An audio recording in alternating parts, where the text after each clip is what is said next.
자, 오늘 에스라 3장하고 4장 보겠습니다. 기도하겠습니다. 하나님이 말씀 통해서 말씀 듣는 이마다 하나님의 능력 체험하는 시간 되게 도와주시옵소서. 예수님의 이름으로 기도합니다. 아멘. 자, 이제 에스라 1장과 2장에서는 바사왕 고레스 왕의 그 마음을 하나님께서 움직이셔서 난데없이 이스라엘 백성도 그렇게 느꼈을 거예요. 물론 70년 만에 귀환하리라는 예레미야 선지자의 예언이 있었지만 난데없이 우리 정말 이스라엘 백성들은 귀환을 하게 됩니다. 그래서 귀환을 하고 나서 그 다음에 성전 건축과 또 신앙이 어떻게 회복되는지를 보여주고 있는데, 오늘 3장, 4장에 있어서는 이제 무엇부터 회복이 되어야 되느냐, 그 우선순위가 나오고 있어요. 너무나도 중요한 내용이죠. 우리 3장 1절 말씀부터 우리 함께 보도록 하겠습니다. 3장 1절 말씀입니다. 이스라엘 자손은 여러 마을에 흩어져서 자리를 잡은 지 7째 달이 되었을 때 일제히 예루살렘으로 모였다. 이제 고향에 가서 7째 달 동안에 그렇게 7달 동안 아마도 자기 마을에서 터전을 잡은 것 같습니다. 그러고 나서 7째 달이 되고 나서 일제히 예루살렘으로 다 모이게 되었어요. 자, 2절입니다. 요사닥의 아들 예수아와 그의 동료 제사장들과 살디엘의 아들 스룹바벨과 그의 동료들이 모여서 하나님의 사람 모세의 율법에 규정된 대로 번제를 드릴 수 있도록 이스라엘의 하나님의 제단을 쌓았다. 자, 신앙이 회복이 되고 성전 건축이 회복이 되고 민족이 회복이 되고 모든 회복의 시작은 어디서부터다. 너무나도 중요한 부분이에요.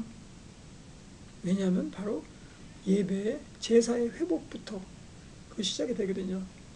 그래서 이 성경의 그 소제목도 보면 예배가 시작이 되다 이렇게 되어 있거든요. 그러니까 예배가 다시 회복이 되지 않고는 이 하나님의 사역이든 가정이든 교회든 성전이든 뭐 나라든 시작이 안 되는 겁니다. 내 인생이든 뭐부터 회복이 되어야 된다? 바로 나의 예배. 그것도 어떤 예배인가? 정기적인 예배라는 거죠. 정기적인 예배. 그냥 그냥 자기 멋대로 하는 그런 기분 내키는 대로 하는 그런 예배가 아니라 정기적인 예배. 어떤 정기적인 예배가 있었는지 모세 율법에 그렇게 기록이 되어 있죠. 3절 보면 그들은 그 땅에 사는 백성들이 두렵기는 하지만 제단이 서 있던 옛터의 제단을 세우고 거기에서 아침 저녁으로 주님께 번제를 드렸다. 출애굽기 보면은 상번제라 그러죠. 아침에 한 번 드리고 저녁에 한 번 양 한 마리 드리고 이렇게 해서 아침 저녁으로 주님께 제사를 드렸거든요. 거기서부터 매일 그렇죠. 매일의 제사, 매일에 드려지는 아침 저녁의 제사로부터 시작이 됐다는 거죠. 그래서 우리 나눔 성경에도 보면은 우리 어플리케이션 있죠. 나눔 성경. 거기도 보면은 제가 그냥 오늘의 말씀 이렇게 하고 끝나면은 괜찮은데 자꾸 마음에 걸리는 거예요. 오후 묵상이 있어야 된다. 왜냐하면 주야로 묵상하는 시편 1편에 나와 있잖아요. 그리고 여호수아 1장 8절에 나와 있잖아요. 주야로 묵상하는 자들에게 하나님의 복된 사람이다. 복이 있을 것이다. 이렇게 성경에서 설명하고 있잖아요. 데이 앤 나이트 주야로 하나님 말씀 묵상하는 거, 그리고 아침 저녁으로 이 3절처럼 주님께 번제를 드리는 거, 이게 다 같은 맥락이에요. 그럼 구약 시대 사람들만 이 고생입니까? 아침 저녁으로 제사 드리는 거 그렇게 하고, 우리 신약에 오면 제사고 뭐고 구약에서 있었던 것보다 더 해야 되잖아요. 그죠? 구약에 있었던 것보다 더 확장이 되잖아요. 신약은 더 이제 완전히 드려지는 거예요. 온전한 변화를, 율법만이 아니라. 예전 구약 시대에는 율법만 했으면 됐어요. 하지만 지금 신약 시대에서는 율법을 넘어서 이제 완전한 변화로 가는 겁니다. 그럼 이때 당시에는 아침 저녁으로 주님께 예배드리고, 신약 오면 예수님 때문에 다 해방됐다 그러고 예배도 안 드리는 겁니까?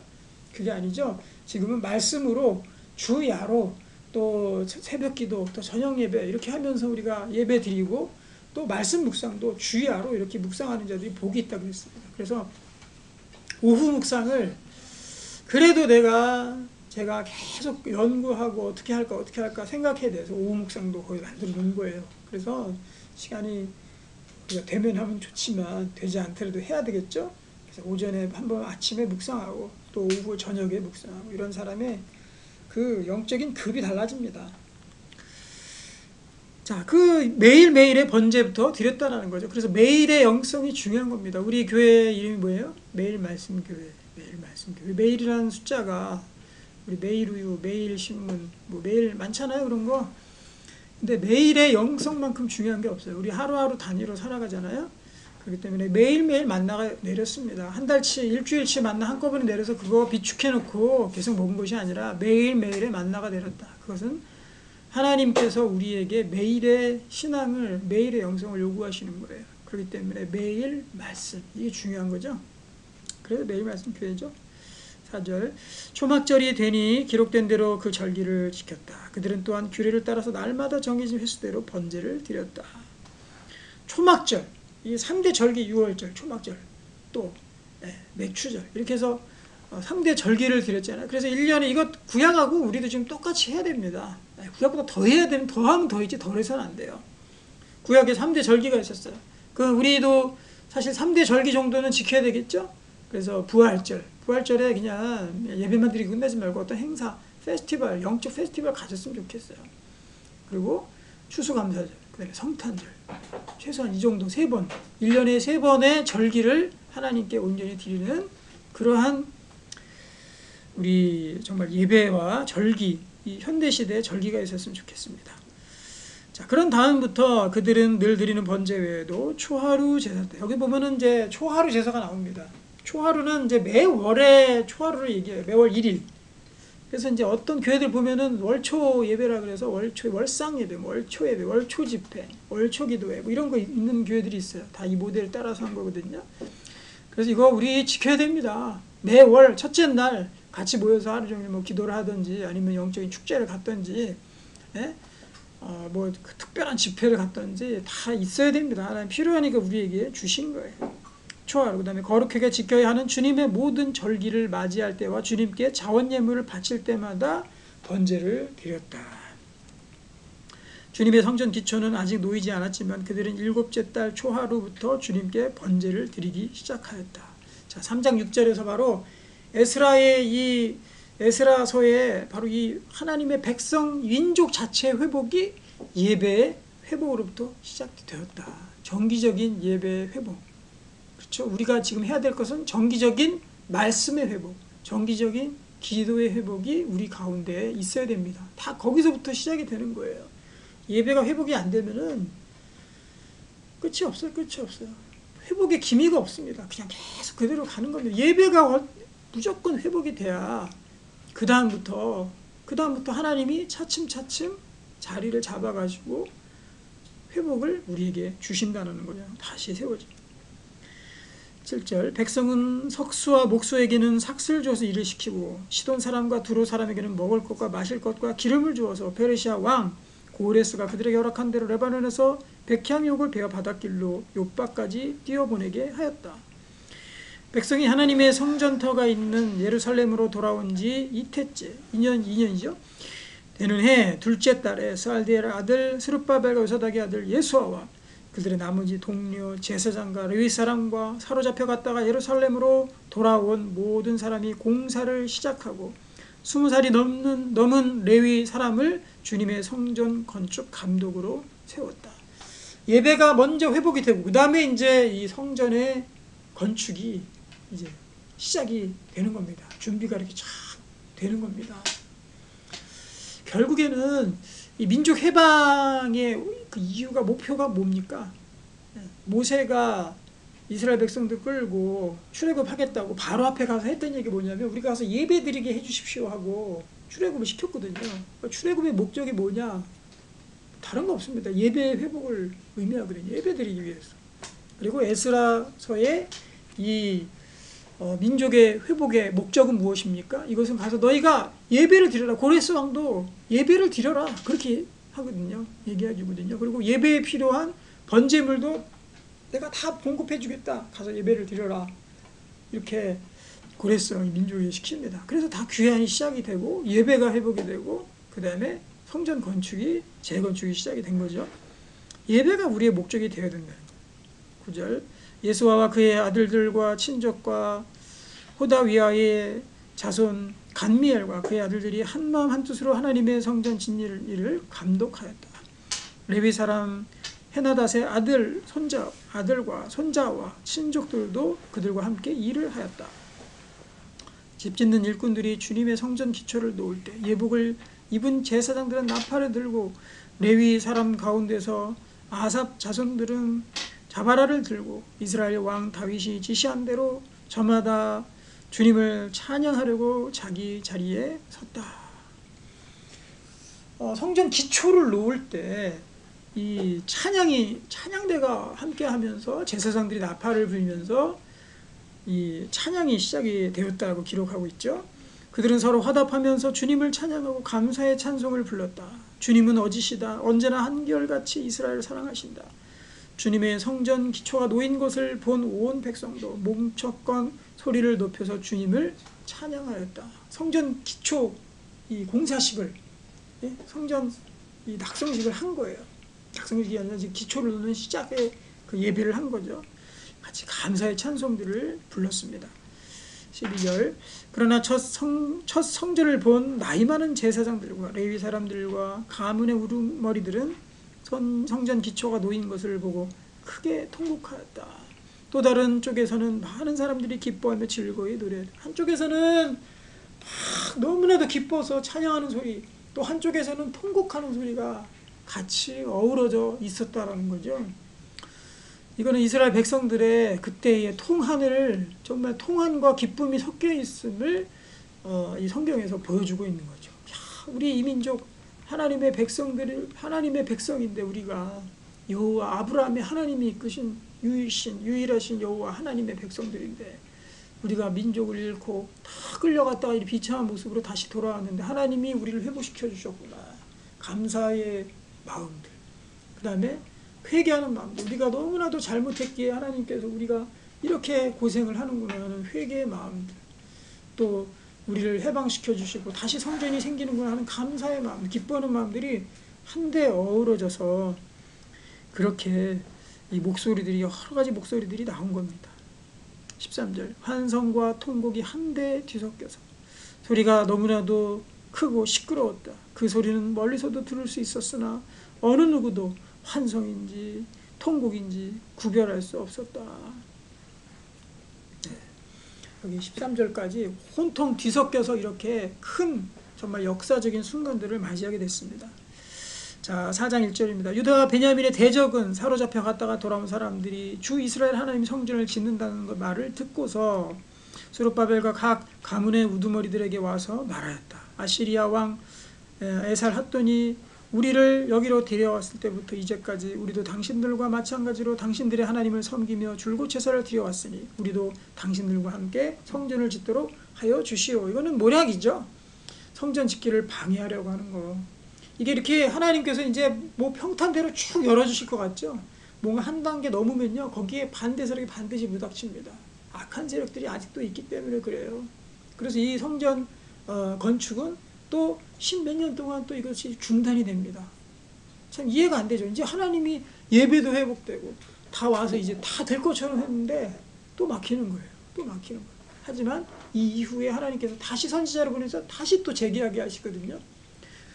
그러니까 한 번으로 끝나는 건 없습니다. 우리 인생 사는 동안에 승리와 또 방해가 계속 교차로 일어나게 돼 있어요. 그때마다 우리가 끝까지 인내함으로 하나님의 능력을 믿으면서 정말 이 가까이 답답하게 느껴지고 금방 안 될 것 같이 그렇게 느껴질 때에도 우리가 인내심을 가지고 끝까지 나아가야 될 줄로 믿습니다. 3절 스룹바벨과 예수아와 그 밖에 이스라엘 각 가문의 우두머리들이 그들에게 대답하였다. 당신들과는 관계가 없는 일이요 주 우리 아버지 하나님께 성전을 지어드리는 것은 우리가 할 일이요 페르시아 왕 고레스가 우리에게 명령한 대로 주 이스라엘 하나님 성전을 짓는 것은 오로지 우리가 할 일이요. 안 된다 그랬어요. 같이 방해 세력들이 그 회방을 놓으려고 같이 일하자고 했는데 안 된다 그런 거죠. 이 말을 들은 그 땅 백성은 성전 짓는 일을 방해하여 유다 백성의 사기를 떨어뜨렸다. 그들은 고문관들을 매수하면서까지 성전을 짓지 못하게 하였다. 이러한 방해는 페르시아 왕 고레스가 다스리던 모든 기간뿐만 아니라 페르시아 왕 다리우스가 통치하던 때까지 계속 이어졌습니다.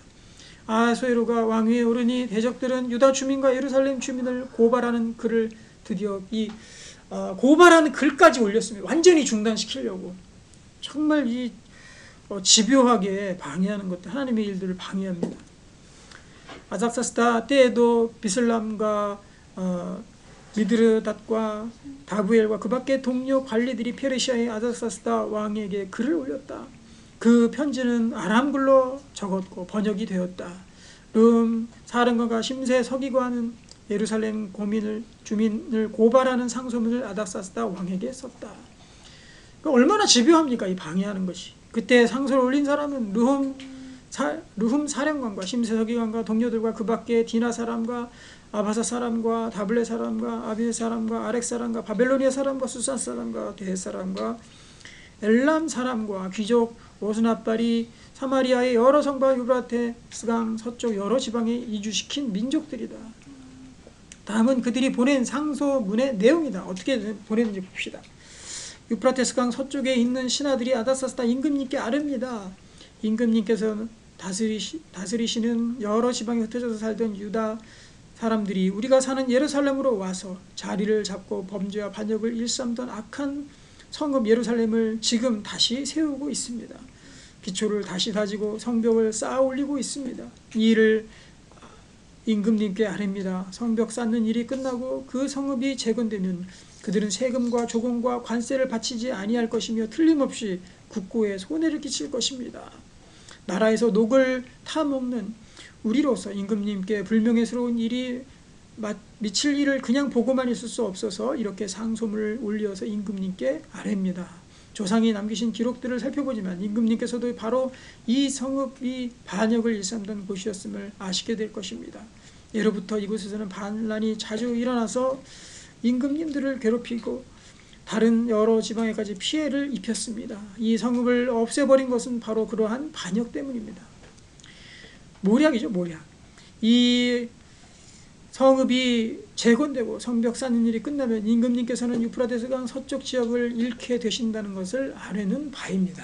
그럴듯하게 중상모략으로 이렇게 성전 재건을 방해하는 겁니다.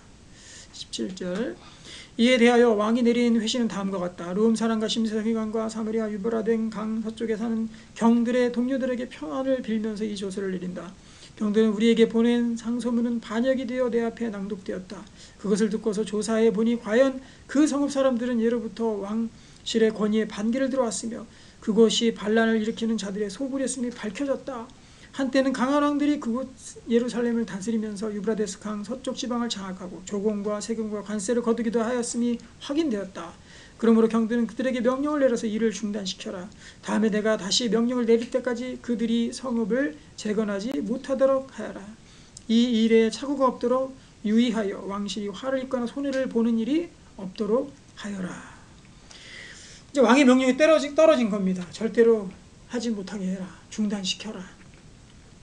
23절 르훔과 심세 서기관과 동료 관리들은 아닥사스다 왕의 편지를 읽고 곧 예루살렘으로 올라가서 유다 사람들을 이 일을 하지 못하게 무력을 써서 막았다. 그래서 예루살렘에 있는 하나님의 성전 공사는 페르시아 왕 다리우스 2년에 여기까지 중단되었다.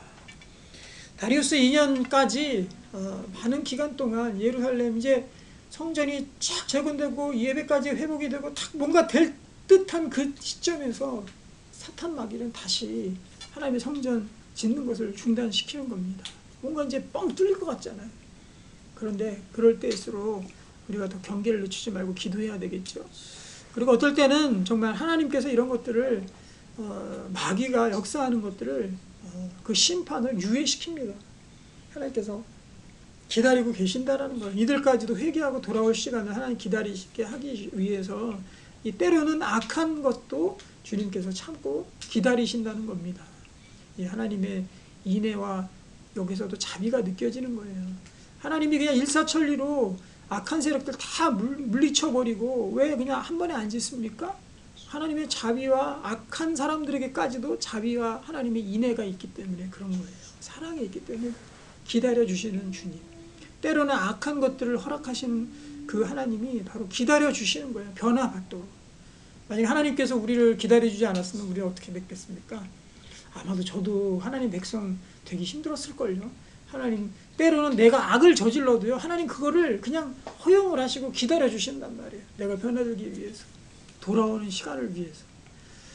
그래서 왜 하나님이 그냥 쭉 하면 되지 왜 이런 것들을 허락하시나 이렇게 우리가 생각할 수 있거든요. 그렇지만 그 속에는 오히려 하나님의 사랑과 인내 또 기다리심이 또 우리를 품어주심, 우리를 기다리시는 그 사랑이 그 속에 있다라는 것들을 우리가 깨닫고, 하지만 또 이러한 고난들을 통해서 우리 백성들이, 하나님의 백성들이 더 강력해지고 또 더 큰 것들을 이루고 성장하게 되고 하나님과 더 가까워지는 그런 역사들이 일어나는 거예요. 뒤에 보면은 이제 선지자들 하나님 다시 일으키십니다. 선지자를 일으켜서 예언을 통해서 다시금 그 일들이 시작이 됩니다. 그래서 이 고레스 왕이 처음에 내린 조서 있죠? 첫 왕. 그것까지도 발견이 돼요. 그 칙령이 발견이 됩니다. 그것들을 발견해서 그것들로 다시 증명을 하고 다시 성전 건축을 다시 시작하게 됩니다. 그래서 우리 오늘 이 시간에 정말 하나님의 이 예배가 없이는, 예배 회복이 없이는, 정기적인 예배 회복이 없이는 안 된다. 그리고 때로는 악한 것도 허락하시고 기다려주시는 우리 하나님을 또 믿고 우리도 같이 인내하면서 늘 경계하면서 주님 앞에 나아가는 우리들이 되었으면 좋겠습니다. 기도합니다. 하나님 아버지, 우리의 가정과 민족과 저의 개인적인 모든 부분까지도 예배를 통해서 회복해 하시고 또 기다려 주시고 품으시는 하나님 안에서 우리가 더욱 성장해 자라나갈 수 있도록 하나님께서 인도해 주시옵소서. 예수님의 이름으로 기도합니다. 아멘.